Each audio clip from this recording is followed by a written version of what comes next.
Shalom WJC family. Time for our weekly Torah Talk. This week in Shul we'll be reading Parshat Vayikra. And Vayikra is a laundry list of sacrifices, how they're to be made, what they're to be made for, and what animals and what products like flour can serve as sacrifices.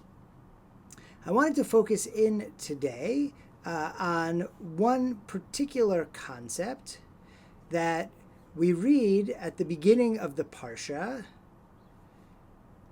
that Aaron would samach, lay his hands on the animal to be slaughtered as part of the preparation of the ceremony. The rabbis teach us he would put his hands on the animal and put all of his body weight on the animal. Now the question is, why is this? It says, in order to make expiation for one's soul. The question is, how does this idea of expiation get into making sacrifices? Not all sacrifices are for sin or redemption. It raises a lot of questions. When we explore this idea of laying of hands, of smicha or smichut, it comes up a few times. It comes up in the ceremony of the scapegoat. For Yom Kippur, we read that V'samach Aharon et shtei yado al rosh ha'seir. Aaron will take lay both his hands on the head of the goat that's going to be sent to the desert. V'hitvada alav, and confess over it. Et kol ha'avonot b'nei Yisrael, all the sins of b'nei Yisrael, ve'kol pishaim ve'lechol chatotam, and all of their transgressions and all of their iniquities. So again, there seems to be some kind of transference happening. It's hard to say what exactly is happening, but some kind of, in the scapegoat ceremony, it seems like a transference of the sin directly onto the scapegoat before it's going to go off into the desert, a little like we think of with tashlich. But there's another idea of this smicha, of this laying of hands, and it has nothing to do with sacrifices, right? We are also told that when Moses passes the authority over from himself to Joshua in Numbers 27, Vayismach et yadav, he laid his hands on Joshua, right? Just like the sacrifice, and he transferred authority or transferred power over to him in order for him to serve. And by the way, this idea of smicha or smichut, this is still to this day rabbinic ordination. When I became a rabbi at the seminary, another rabbi laid their hands on my head.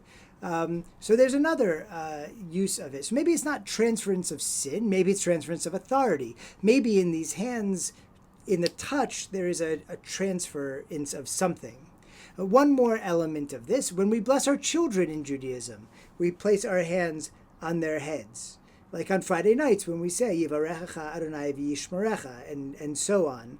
That idea again is hands go on heads. It's a form of blessing. And so what exactly is all of this mean? What is it for? It seems that excuse me. It seems that there is power in the touch. It's not the power to transfer sin. It's not even the power to transfer authority. What in fact this root smichut means, and some dikdaikanim out there, Hebrew grammarians, will know that smichut is two words that when they come together, so there's a special construction. You might think of bat mitzvah would be one bat mitzvah, but multiple bat mitzvah would be benot mitzvah. Bar mitzvah would be b'nei mitzvah. Those are linked words, literally sons of mitzvot, but when they come together in smichut, they mean something different. They mean something more. And so too, the words support each other. And another meaning of this root, samach, is to support. God will support the righteous. It's Vayismach Hashem et tzadikim, right? So we see this as support, and the meanings change when we see two words in smichut. Bar means son of, mitzvah means mitzvah, but bar mitzvah means this ritual, this ceremony, this status, right? It adds something through togetherness. So too, this laying of the hands seems to add something of support and togetherness, not a transfer and dismissal, but a unifying. So when it comes to the smicha of a rabbi, it's not, here, now you're the rabbi, I'm out of here.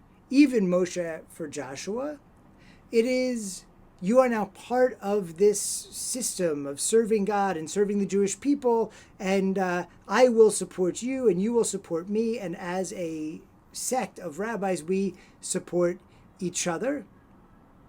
And even here in Vayikra, when we read about the laying of the hands on the sacrifice, it's not, in fact, we're going to kill this animal and then, good thing, we're all scot clean. But in fact, the laying of the hands is intimate, like we do for our children. And no one's sacrificing children's chas v'shalom, where it's a sign of intimacy, of connection, of union.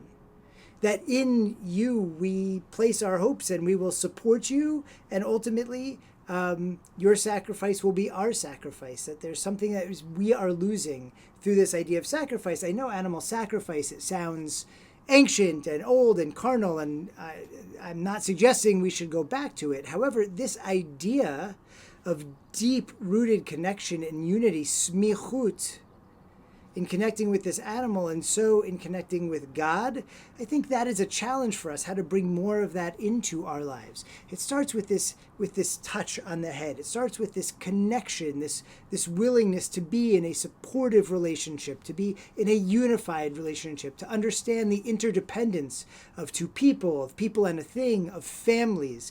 And when we can capture that idea of smichut, when we understand that laying of hands is in fact a bonding experience, a moment of unity and unifying, then we realize that we are all in fact experiencing that unity, that it is whether we share leadership or we share a congregation or we share a neighborhood. When we think of ourselves in this relationship of support, we can raise up all of those things and ultimately bring redemption, whether it's the redemption like we read about in Parshat Vayikra of the sacrifice, or the redemption of leadership of the Jewish people, the redemption of raising up our children to blessing. All of those are a way of support leading to redemption.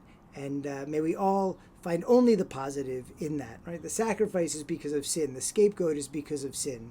But it doesn't have to be that way. We can come together over blessing. The choice is ours to do this smichut, to bring evil into the world, to bring selfishness and support only those who we feel like are us or our own, or to come together with the other, to come together as humanity, and to raise up for everyone something good. That's a kind of world I think we all would love to be living in right now, and it's up to us to do the smichut, to understand our connection to others, our families, our community, our neighborhoods, all the way out to the entire corpus of human beings, and through that to find our connection to God and to bring God and holiness into the world. Shabbat Shalom.